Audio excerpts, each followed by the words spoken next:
Hi, Dr. P here to talk briefly about the timing of retreats in wargames.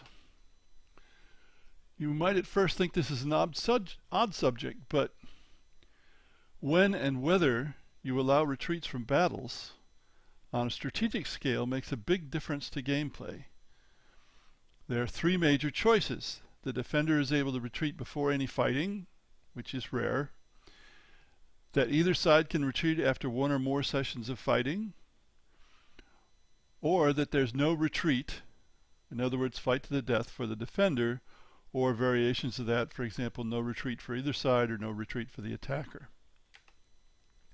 Now, I'm talking about groups as opposed to individual fighting, which is what you often get in strategic games.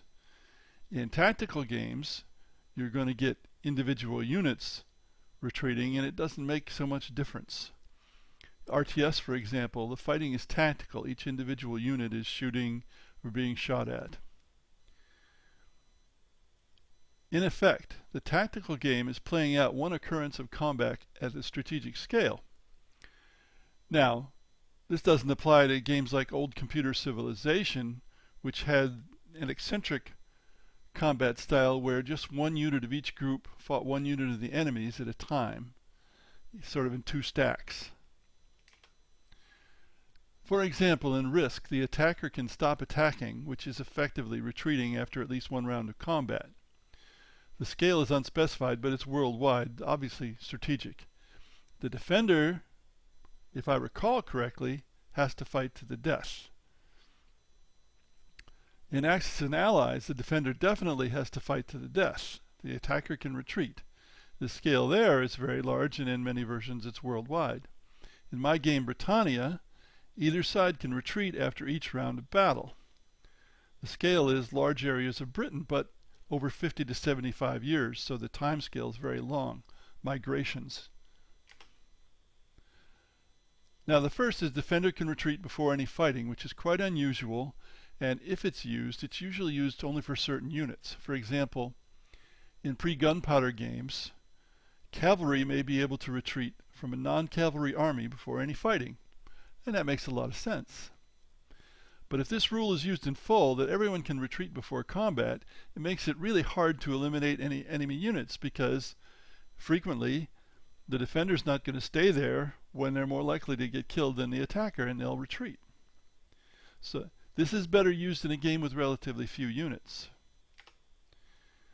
Then we have the possibility that either can retreat after one or more sessions of fighting.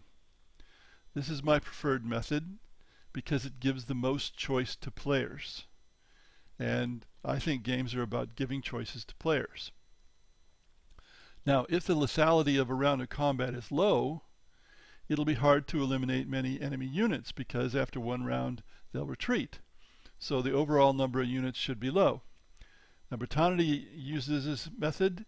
It averages 55 units total for 4 players, which is not very many, but the lethality is also fairly high. As much as 1/3 of units are killed per round of battle. The last is no retreat for one or both sides.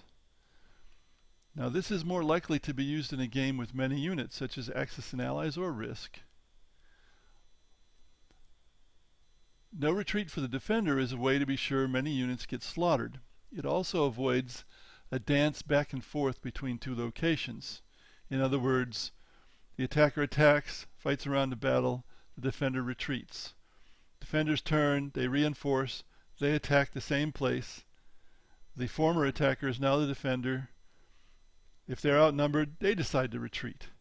Then in their turn, they get more units and attack again. So you go back and forth within one area or one location, but not too many units are killed in any particular time, so that could go on a long time. And that, I suspect, is why you're not able to retreat in Axis and Allies. Now, a variation of this is no retreat for either attacker or defender, which is the ultimate death grip. I don't think that's likely to be used in a game where the participants in the battle are unknown. In other words, when there's a fog of war. For example, a block game or a very often a computer game where you don't know exactly what you're up against. And another variation of this is no retreat for attacker, but the defender can retreat. And I can't think of a game that does this.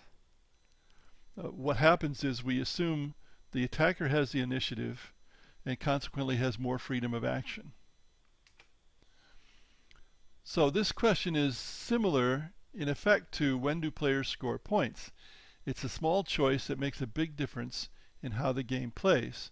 So you need to think pretty hard about this or try out different possibilities when you're designing a game. Thanks for listening.